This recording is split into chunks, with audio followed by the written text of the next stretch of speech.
listening to the Cross-Check NHL Show, part of the Locked On Podcast Network. Here are your hosts, Andrew Berkshire and Mary Clark.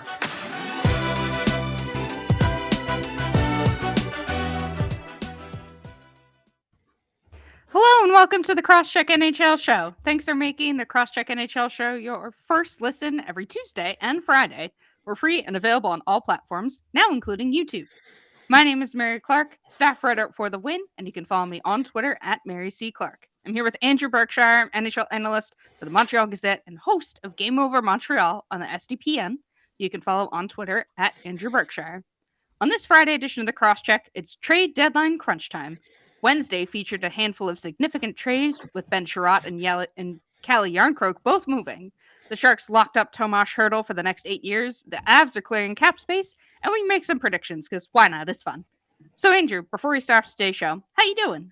I'm doing well. I'm, in a good mood. Got to finish Mrs. Maisel. I guess we talked about that last show. Not really much going on for me right now. I've got a meeting after this show, and that's about it. Got Game Over Montreal tonight after the Canadiens game against the Stars, but overall, I'm just chill, Mary. How about you?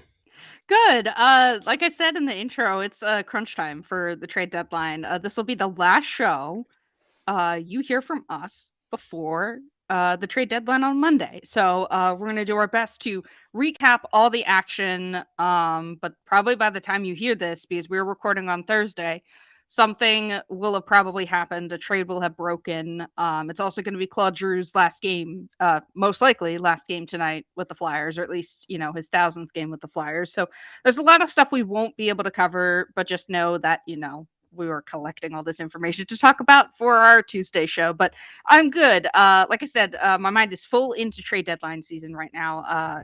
I'm completely ready for it.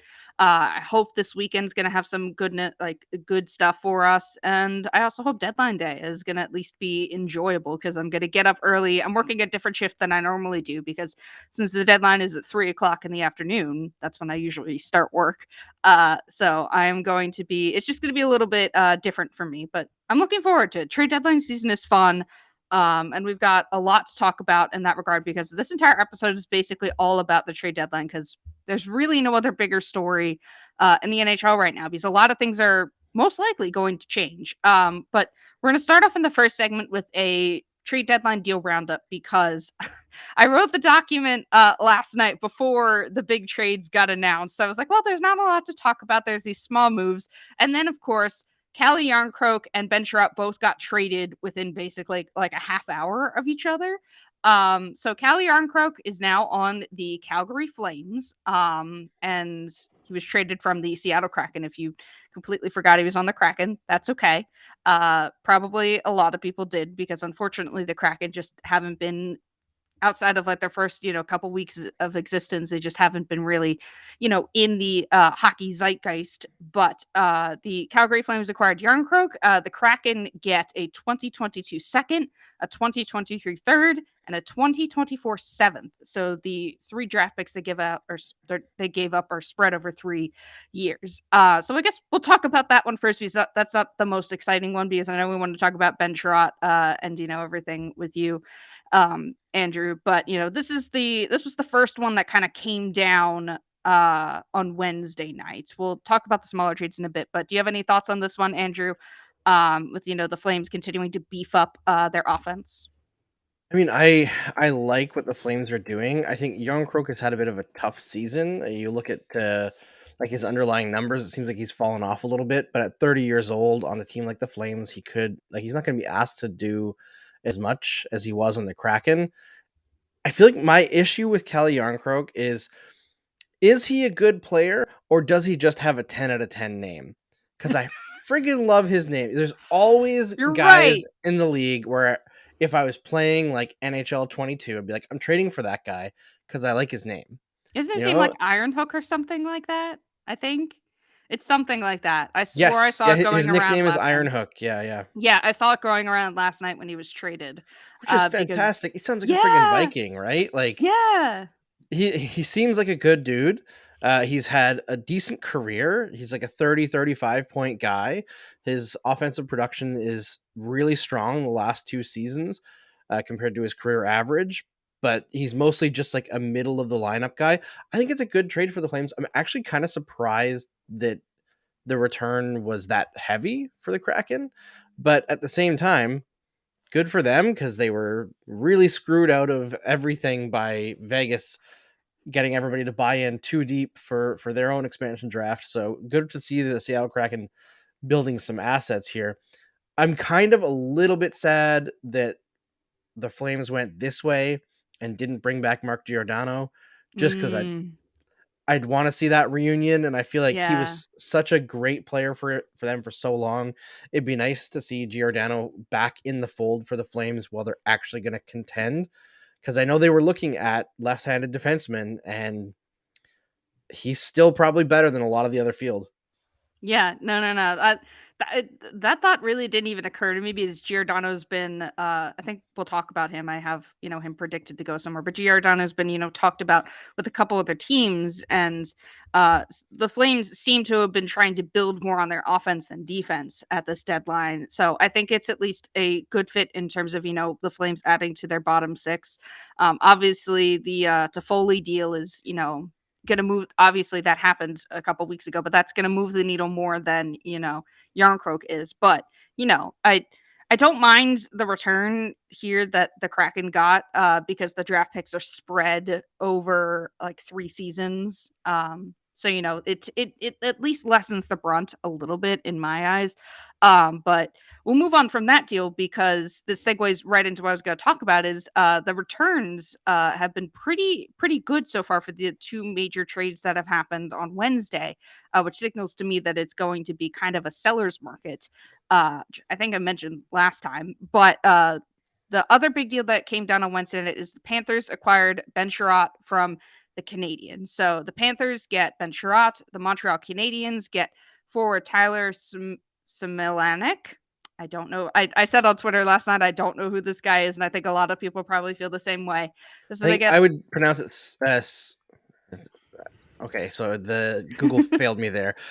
Google auto completed it as Ty Similac, and I was like, "Oh, that's the same as the baby formula," but it's Smilanak. Similanek. Okay, thank you. I am usually, as you can tell with the show, I usually can hear like once I hear something pronounced, I'm much better at it than trying to read it myself. But, they pick up him. They get a 2022 fourth round pick and a 2023 first. So Ben Chiarot commanded a first round pick. It will be next year's draft. But, they got a first round pick for Chiarot. And also the Canadiens retained 50% of Chiarot's contract. Also, I believe the Kraken retained 50% of Calle Jarnkrok's contract. So it seems to be that so far with these two major moves, because they were two players that we've talked about as players that were probably going to move. It seems the salary retention is a trade-off for the bigger return you get. So there's it kind of seems like last year there's a lot of salary retention. We may see three-way trades as we get closer to the deadline. But Andrew, you have seen Ben Chiarot. You've covered the Canadiens. How do you think this deal works out for the Panthers and then also for the Canadiens? I mean, here's the thing: the Panthers don't need Chiarot to play the minutes that the Canadiens did, but I don't think you spend a first round pick on a player unless you think that he's going to play those minutes. I think this is a really bad trade for Florida. Yeah. Ben Chiarot, he has his value in terms of attrition because he is legitimately punishing to play against.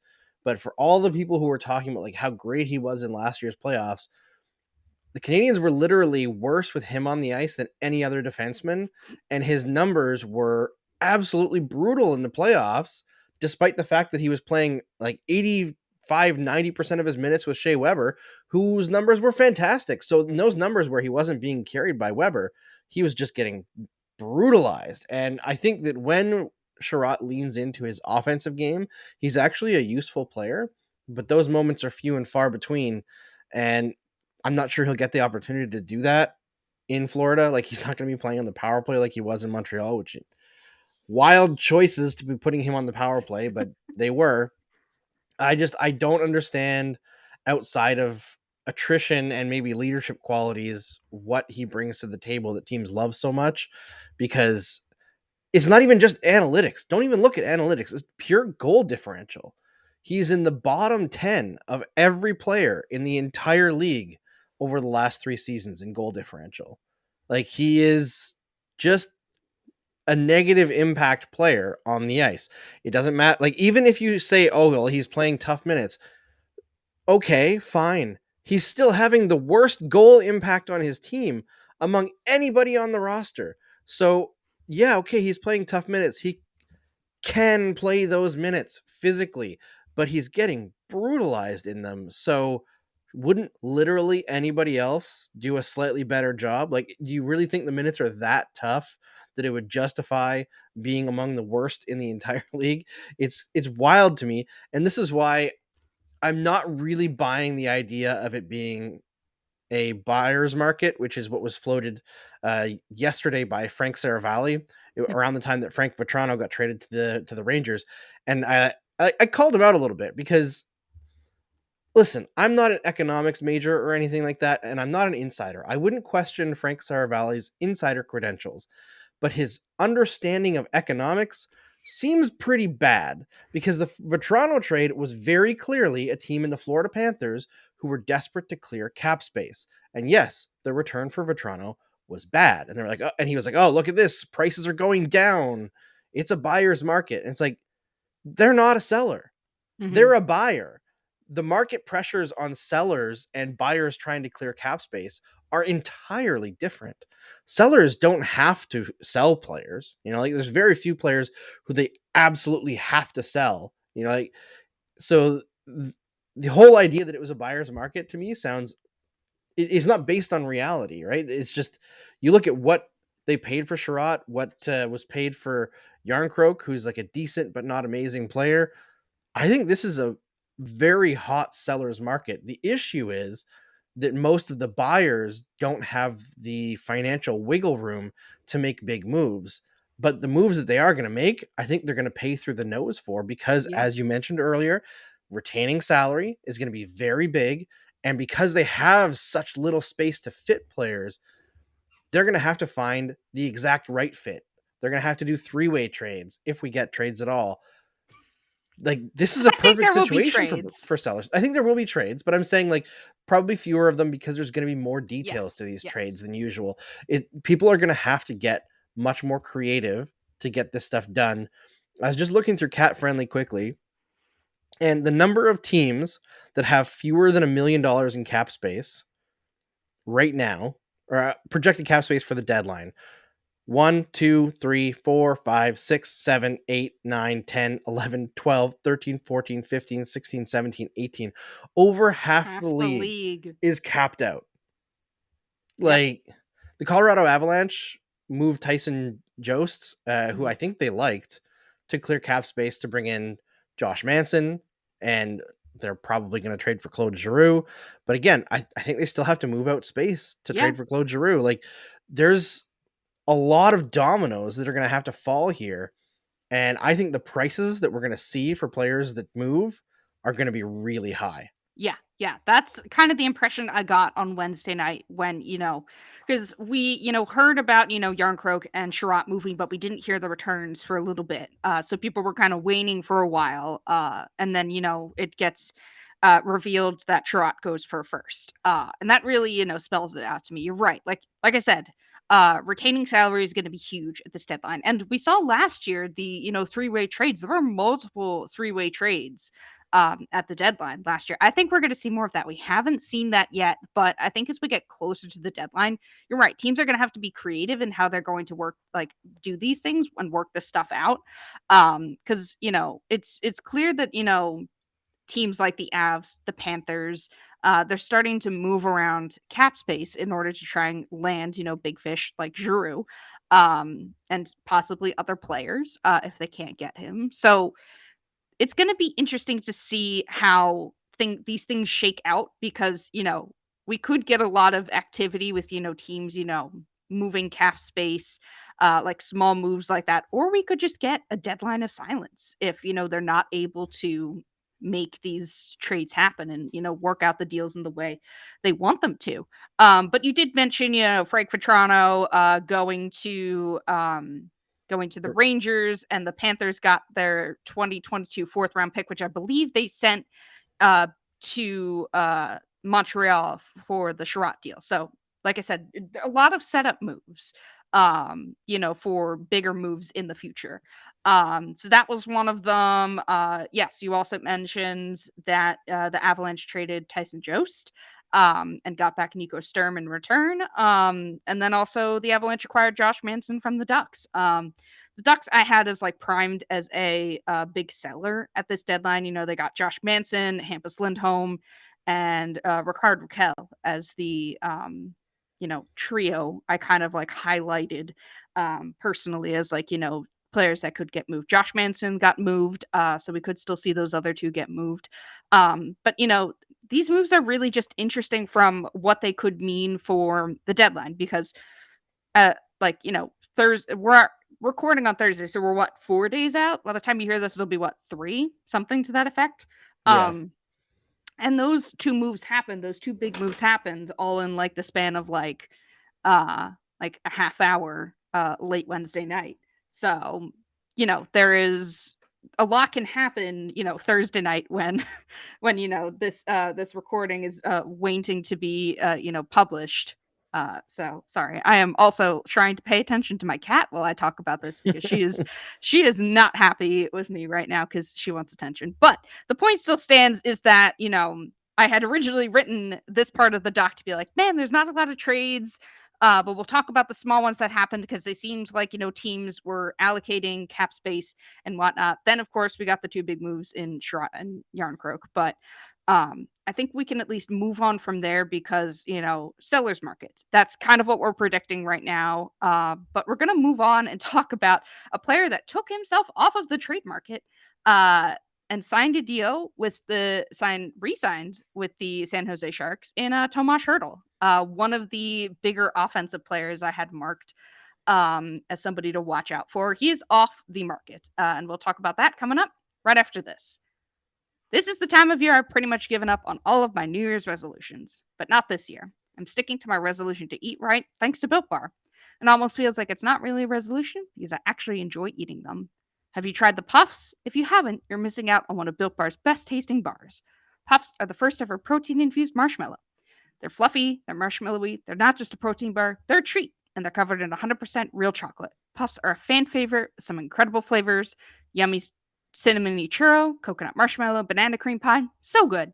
These are going to be your new favorite.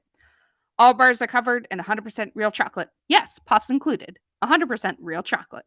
Low calorie, high protein. Replace your candy bars with these. They are better. A typical candy bar can be anywhere from 2 to 300 calories. Go to built.com and scroll down to the macros chart. You'll be blown away. High protein, low calorie, high fiber, low carb. Most Built Bars contain 130 calories, 4 grams of sugar, 4 grams net carbs, and 17 grams of protein. Compare that to a candy bar, which usually has around 240 calories, 30 grams of sugar, and dozens of net carbs. Try flavors such as mint brownie, coconut, coconut almond. New for this month, white chocolate cookies and cream. They're all delicious, and new flavors are coming out all the time. If they think a flavor might be good, they'll make it. It will be delicious and good for you. At Built Bar, they're all about the taste. They make it taste delicious first, then figure out how to make it healthy. I don't know how, but they pull it off every time. Go to built.com and use promo code LOCKED15 and get 15% off of your order. Use promo code LOCKED15 for 15% off at built.com. On Monday, March 21st at 3:30 Eastern, tune into Locked On Fantasy Hockey's live deadline reaction show to get all the on-ice fantasy and betting analysis you need from hosts Steele Roden and Flip Livingstone, with appearances from a roster of local team experts. Plus, catch our own show on Tuesday for our reactions to the deadline. So, Andrew, more trade deadline stuff. But this time it was not a trade, but a re-signing. Tomas Hertl is off the market now, as he re-signed with the Sharks on an 8-year deal that has an average annual value of $8.1375 million. So I had written Hertl as one of my top trade deadline pieces to watch as a player that could be moved.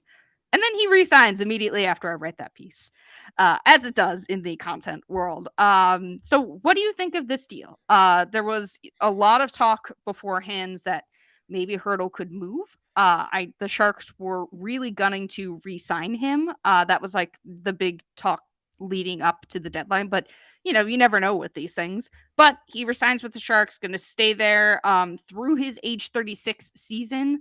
I really like Tomas Hertl a lot. I think it would have been a really cool player to be on, the deadline, like, the trade block just from, what he could bring to other teams.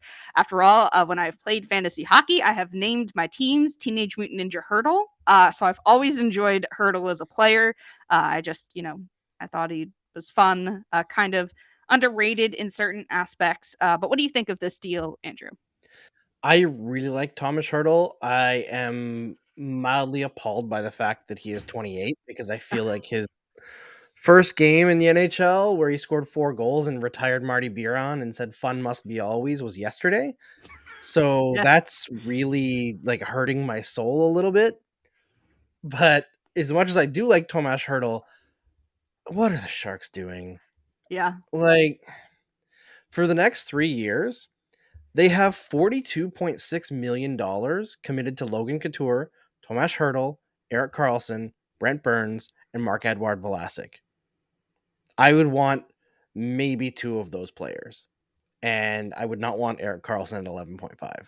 Oh yeah. That deal So, took a complete nosedive. well, Like, and here's the thing: that deal took a nosedive, but that's the best one of the ones that they signed until Hertl.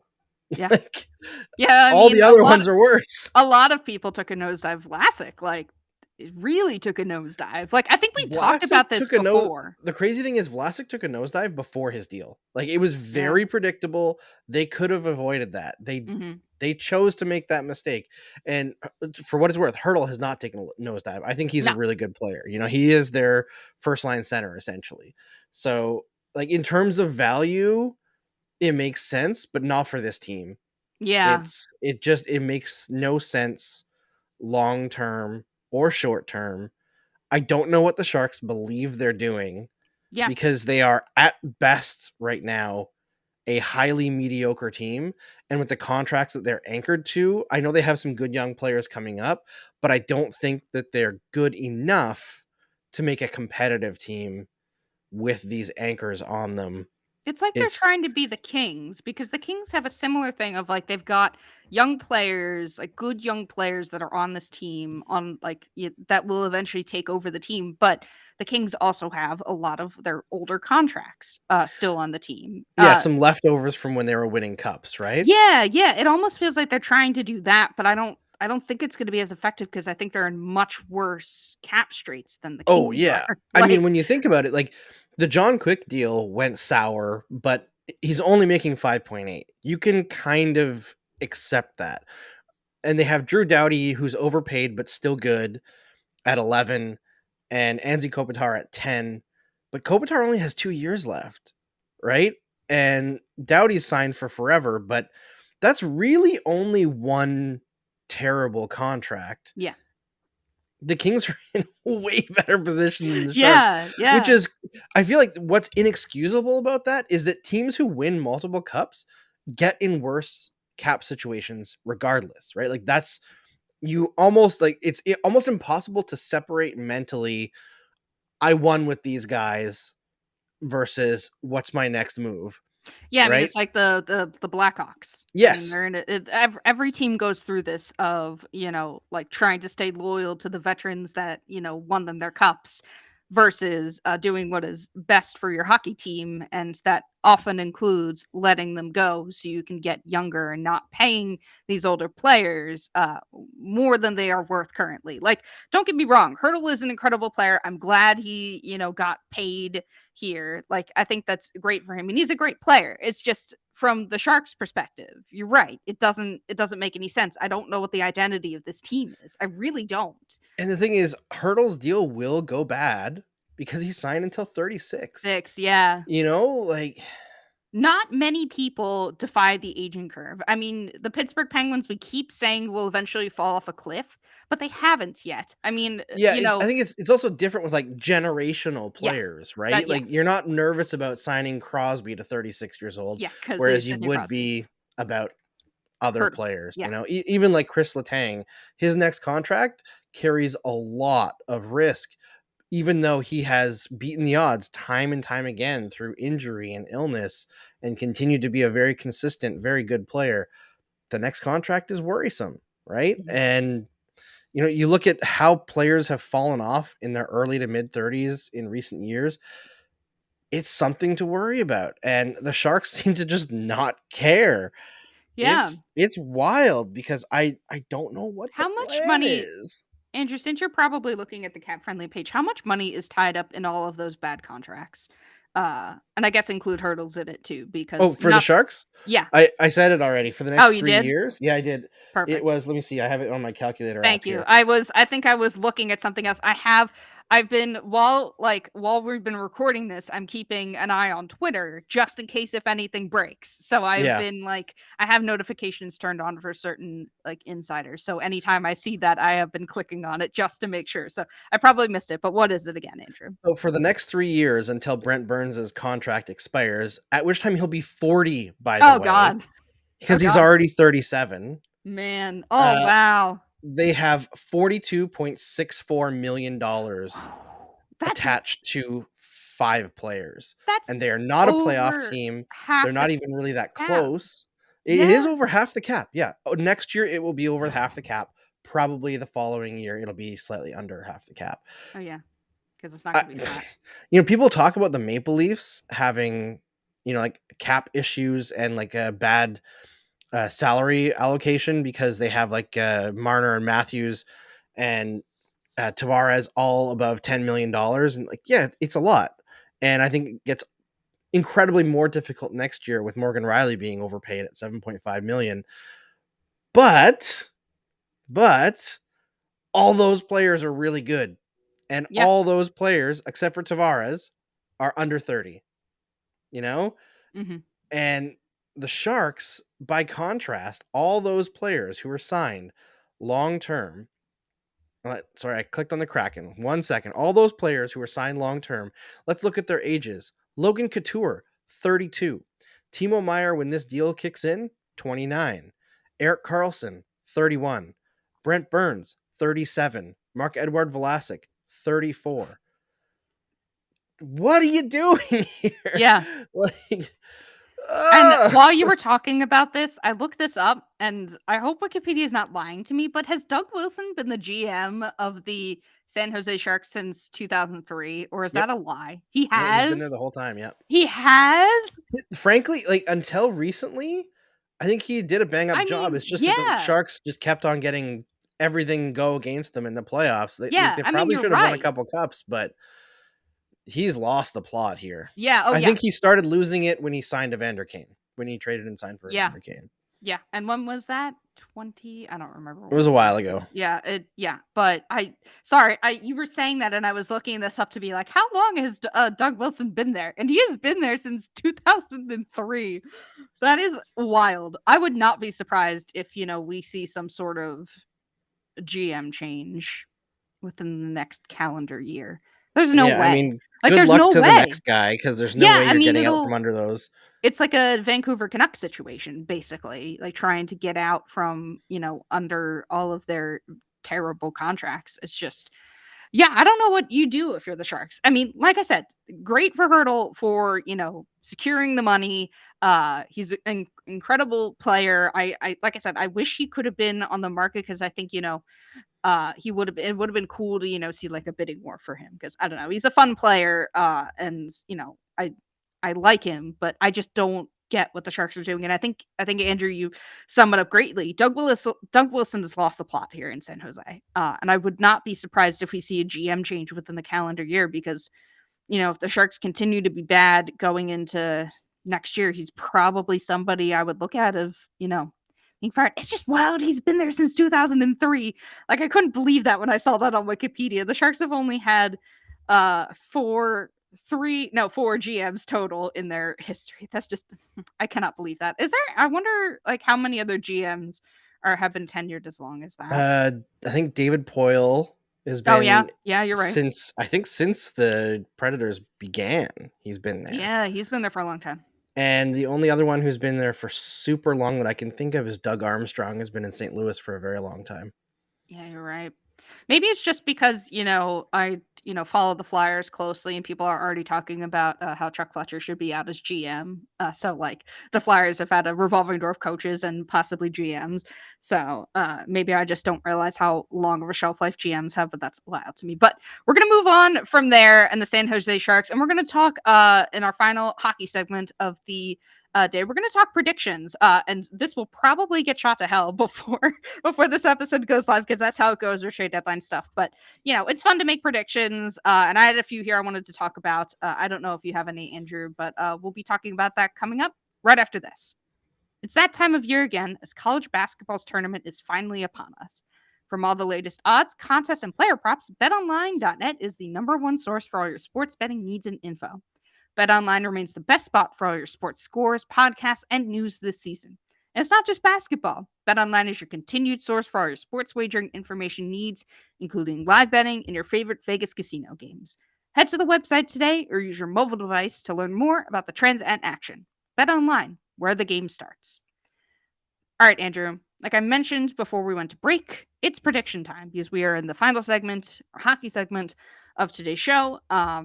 And it is right before the trade deadline, and it's fun to make predictions, mostly because I'm wrong. And one of the first predictions I put down here is that the Maple Leafs would have overpaid for Ben Chiarot, but then of course the Panthers overpaid for Ben Chiarot, so I had to remove that prediction from my list. I did write a Maple Leafs prediction, and it's something I talked about earlier in the show. But I have a few predictions here, Andrew. I don't know if you have any, so I guess I will start us off with Claude Giroux will head to the Avs this weekend. I wavered between the Panthers and the Avs because those are the two teams that seem to be making a run for him. But with the Panthers moving out their 2023 first, and I don't think that they have a first this year, I don't know if the Flyers will bite on that. Who knows what the return could possibly be? I heard that, Owen Tippett is somebody the Flyers may be looking at, but I also feel like they kind of want a first round pick for Giroux. I don't know what the Avs have in their pocket, but, hearing the return for the Chiarot deal last night kind of pushed me towards the edge of Claude Giroux going to the Avs. I don't know if you have a prediction on where Giroux lands, but it really feels like, given everything the Flyers have, because it's going to be his 1,000th game tonight on Thursday in Philly, given everything that surrounds those proceedings and the way Giroux has talked, it feels like this is in part celebration, one part farewell tour. Giroux will be on the Avalanche by the next time we talk. That's my first prediction. Yeah, I think that's definitely a really good chance of happening. I think that the Avalanche are the team that look like they're clearing things out in order to add specifically Giroux. I think that he would fit in really well there. The Avalanche don't have a first round pick or a second round pick this year or a fourth round pick. Ooh. Next year, they're missing their second and fourth as well. So in terms of picks, it's really 2023 first round. Yeah. And I wonder if the other option that they have, and I know he hasn't been great, like his development has kind of stagnated a little bit, is if they move Shane Bowers, who's a 22-year-old former low first round pick from 2017. I wonder if that could be part of the package for Giroux, because he's a guy who hasn't had a lot of offensive production in the American Hockey League, but has a pretty decent draft pedigree that maybe the Flyers might be interested in. And the Flyers seem to want to recoup some prospects after Hextall's tenure has not been seen as filling what the a cupboards time, that man. well. What Yeah. a time. What revisionist history we are rewriting about, Hextall's time with the Flyers, but we don't have to rehash that. That can be for another day completely. But my second prediction is this never surprised me, but also didn't surprise me at the same time. I went back and looked at how many deadline deals were made on the day itself, and 16 were made on deadline day itself. I predict that fewer than 16 deals will be made on deadline day, so 15. Because last year was slow. I don't It know if we was all remember, very but slow. it was very slow. There were moves that happened before the deadline, and like the weekends leading up to it, but deadline day itself was slow, and I predict at least deadline day will be slow. I think the Giroux move will happen before, um, before deadline day itself. So we're probably going to get more action outside of deadline day than deadline day itself. But I don't know Yeah. if you have any same feelings, thoughts, but that feels like a good prediction to have because, we're still in a very tight cap strapped market. I mean, you mentioned it, Andrew. 18 of the teams, that's over half the league, have no cap space. So I think it's going to really limit a lot of things, but the deals we do get are probably going to be overpays. So that is at least one of my other predictions for deadline day itself, which is unfortunate. But hopefully the memes on hockey Twitter will be enough to get us through because I don't know what else would at that point. Yeah, I think you're on the money there. I remember how slow last year's deadline was because I did the live show for Oh, Locked that's On. right. I wasn't there because I had to work, I think. It was very slow. Yeah. So, yeah, I think I Was it? hosted the Was I first there? half, and then Sarah Avampado hosted the second half. Wait, No, maybe you couldn't make it because you were okay. working.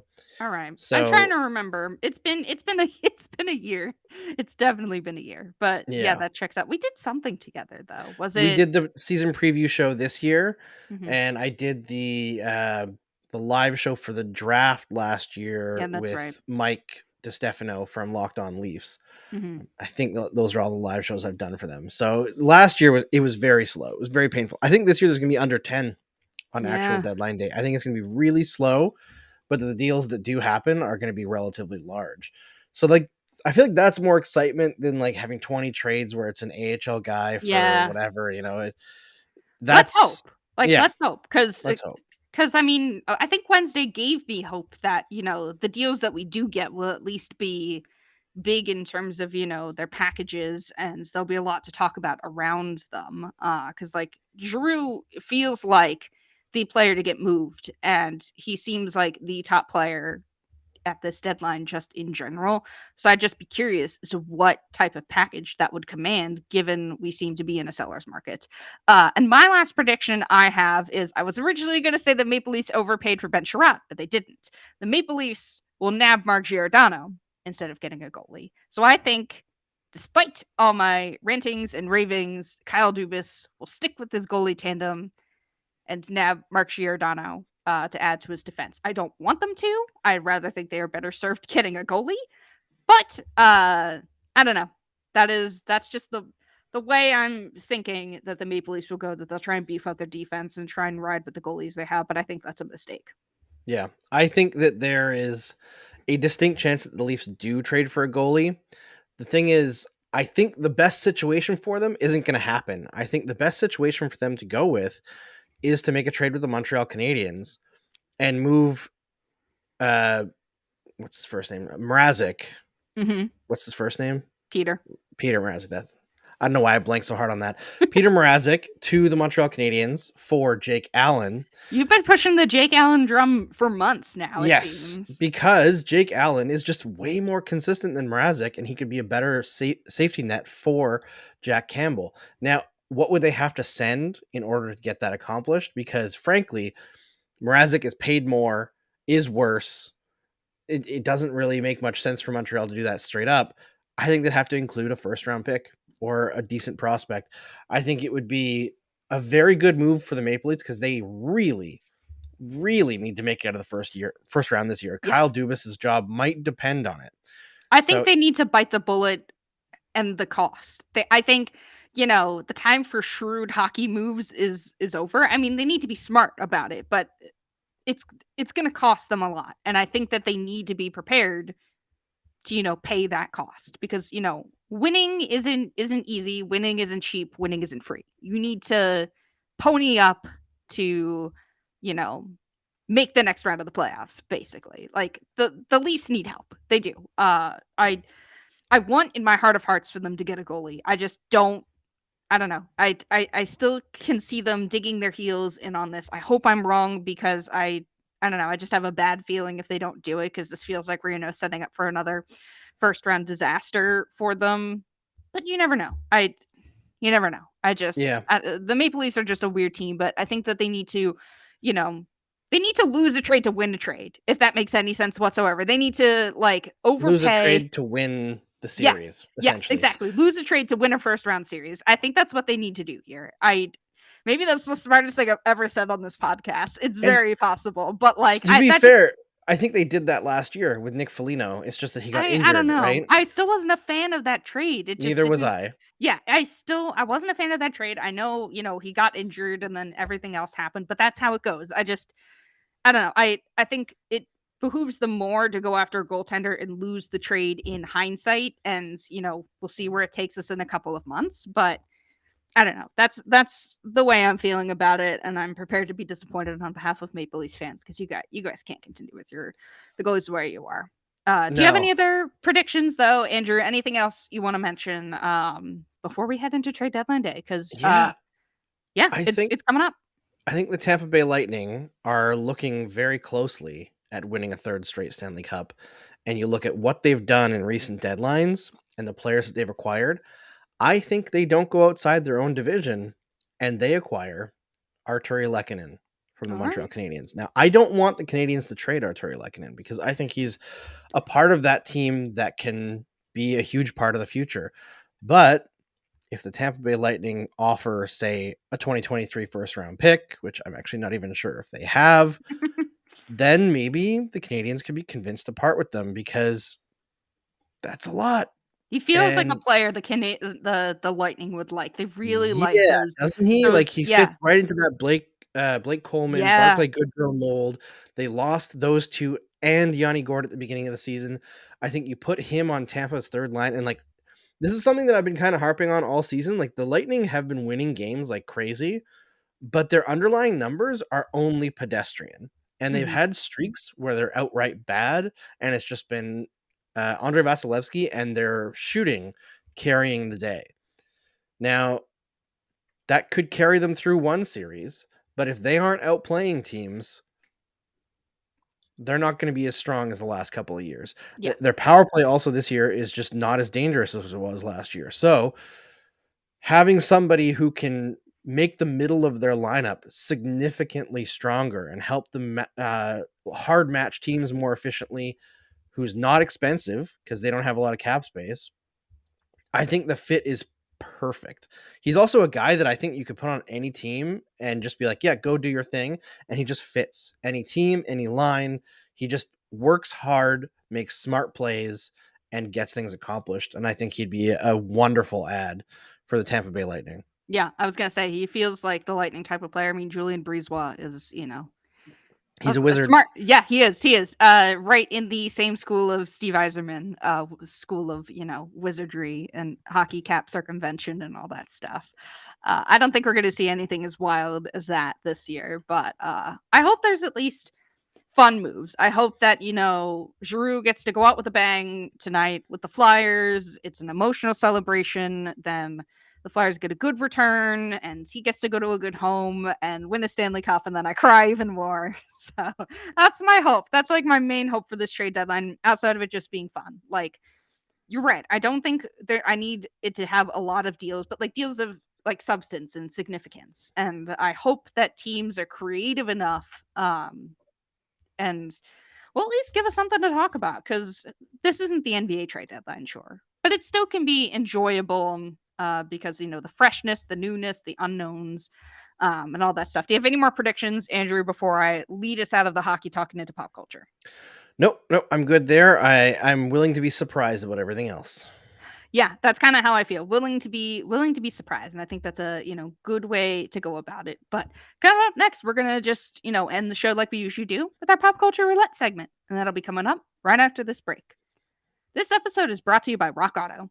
With the ever increasing numbers of makes and models, it's now impossible for your local chain auto parts store to stock all the parts you need. Why endure often pointless or seemingly intimidating questioning and wait while the person behind the counter orders the parts on their computer, choosing only the brand their warehouse happens to carry? I think, Andrew, you have a story about that, if I saw your Instagram post correctly the other day. But you have computers with access to rockauto.com at home and in your pocket. RockAuto.com is a family business serving auto parts customers online for 20 years. They have everything from engine control modules and brake parts to tail lamps, motor oil, and even new carpet. Whether it's your classic or daily driver, get everything you need in a few easy clicks delivered directly to your door. The RockAuto.com catalog is unique and remarkably easy to navigate. Quickly see all the parts available for your vehicle, choose the brands, specifications, and prices you prefer. Best of all, prices at RockAuto.com are always reliably low, and the same for professionals and do-it-yourselfers. Why spend up to twice as much for the same parts?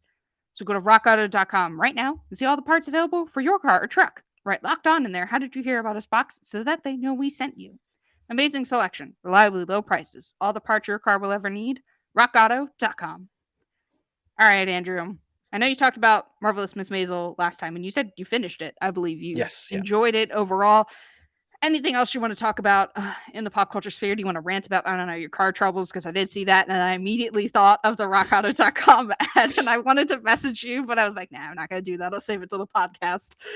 Anything you want to talk about in this pop culture segment before we head off for the day?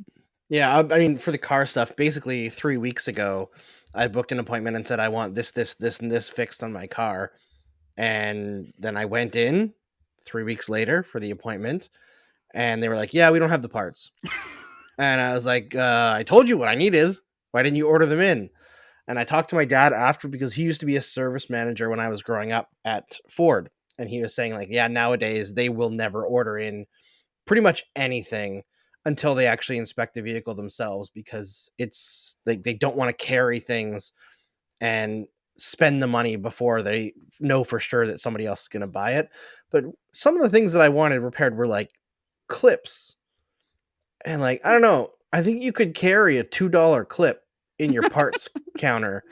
Yeah. It doesn't seem like that big of an ask, but they did carry, thankfully, the most important thing that I needed repaired, which was some of the undercarriage, like the plastic covering to keep water out underneath, had ripped off during one of the snowstorms here, where it did like freeze, or it like snowstorm, melted, and then snap froze. So it froze like halfway through the city plowing a street in our area that was blocking off the alley that I park in. And I was like, I can make it over that snow pile. It's not that big. I could not make it over the snow pile.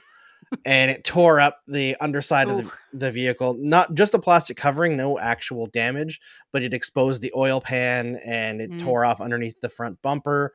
So I had to get that fixed. It was like $700 in total, which is, it hurt, but it wasn't that bad. So Yeah. I was glad to get that over and done with.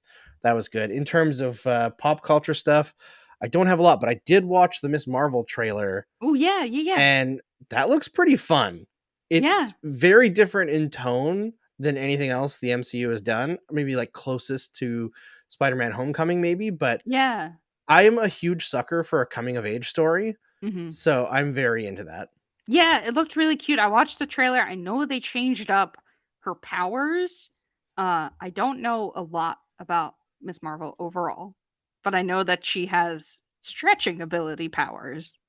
But she doesn't have that in the show. They changed it a little bit, but I can kind of understand why, because it probably is difficult to do on a TV budget and not make it look very dumb. Yeah, I think there's 2 reasons. Actually, if you look at the trailer really She closely, like extends her she fist does. at one Yeah, point. she does stretch, and she does do her embiggen thing, which is her thing in the comics.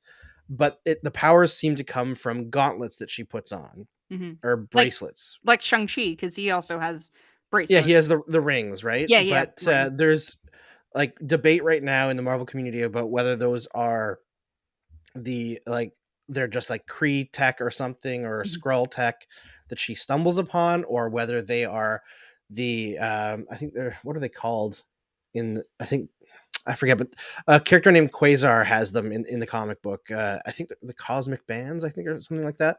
But anyway, they give like incredible power. But it seems like she's operating closer to like Green Lantern, where she can make constructs out of energy.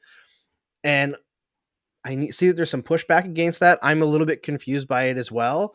But I think, first of all, stretching kind of looks dumb on film. Like there's no real way to make it looks weird. good. It looked weird in the Avengers video game that there was. Yeah. Like she was in the Avengers video game. I didn't Yes. play it, but I saw some of it and it already looked weird to begin with. That's a video game. So it's really difficult to do I mean, it's what Fantastic Four nonsense too. Yeah, and they Like, are doing the Fantastic Four, so Yeah. they're already going to have to do that with Reed Richards. So I wonder if there's like worry about too much overlap between those two. And it works well then in like The Incredibles because it's animation, but the yes, closer yeah, you get to live action, it's harder to make that look. it's harder to sell it. Yeah, it's harder to sell it, or it just looks bad. Yeah, and the other thing is that in the comics, Kamala Khan gets her powers from the Terrigen Mists, which creates Inhumans. Well, Marvel TV tried to do the Inhumans a couple years ago, and they made one of the worst yeah. TV shows of all time. And the Inhumans only became popular in the comics because Marvel didn't have the rights to X-Men. Mhm. Fox did. So they just kind of killed the mutants in the comics and stopped focusing on the X-Men, to the point where for the first time in Marvel's history, they didn't have an X-Men comic for like a couple of years, and it just started to come back relatively recently and is now one of their big books again. Whereas for most of Marvel's history, it was Spider-Man and X-Men. Those were the two books that everybody wanted. And then like Hulk was a distant third. And I think Hulk is right now their number one. But anyway, the X-Men are going to be the focus in the MCU very soon. And apparently they're going to be rebranded a little bit because X-Men is a little bit, 1960s, which I know people are going to get upset about. But honestly, who cares? Who cares? As long as we get mutants, I don't care. I want to see Storm. I want to see Jean Grey. I want to see Wolverine, Nightcrawler, all those people. Amazing characters, some of Marvel's best. But so I think they're not going to do the Inhuman thing because they haven't set it up at all.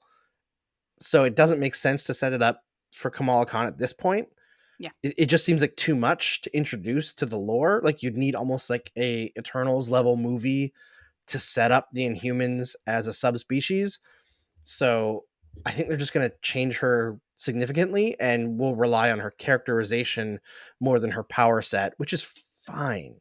Yeah, and the trailer just it seemed fun, I think, above all else. It might not be for everybody because it is, more teen. It's more teen driven. But it's at least a nice change of pace from Marvel's current offering. You're right. It's in a very like Spider-Man vein type of thing. And I think that appeals to a lot of people because it just seems fun. Before we head off though, speaking of car stuff, I bought a car, so I kind of sympathize with you. Congrats. What Thanks. kind? It was my grandfather's car who passed away. Oh, right. You told me about this. Yeah, it was my grandfather's car who passed away in late December. It is a 2017 Toyota Corolla. It is the most expensive thing I own because I couldn't just get it. I had to buy it from the estate, all that. So, the car is under my name, which is a first for me. It's usually been under my parents' name. So, I'm paying car insurance for it. But it is the most expensive thing I own. So, here's hoping that it stays for a while. But I finally upgraded in the car department. I have a backup camera. I've got Bluetooth in the car, all this stuff I didn't have. I had cars, like the highest, like the latest model of car I had was a 2006 Honda Accord. So I have had old cars for a while, and my previous car before that was a 2000s. I don't remember the make and model of the car. I only had it for a little while, but a 2000 car. So yay for new cars, but my wallet took a hit, but it's worth it because that car should hopefully keep for a while. But I just, since we were talking about cars, I don't usually do cars, but at least I have one now. At least I own one. I had one before, but now I officially own a car. But I think that's going to do it for the show. Talking about, Miss Marvel and cars. Definitely two of our big subjects. At least Marvel is. Cars not for me, but that's all we have for you today on the Cross-Check NHL Show. It's part of the Locked On Podcast Network. Make sure to follow us on your podcast platform of choice, from Apple to Odyssey to Spotify and YouTube, and rate and review us while you're at it. You can follow the pod at Cross-Check NHL on Twitter, me and Mary C. Clarke on Twitter, and Andrew Berkshire on Twitter. Thanks for making the Cross-Check NHL Show your first listen every Tuesday and Friday. We'll be back on Tuesday with some more puck talk, but now make your second listen Locked On Fantasy Hockey. Hosts Steele Roden and Flip Livingstone help you become the expert of your fantasy league. It's free and available wherever you get your podcasts.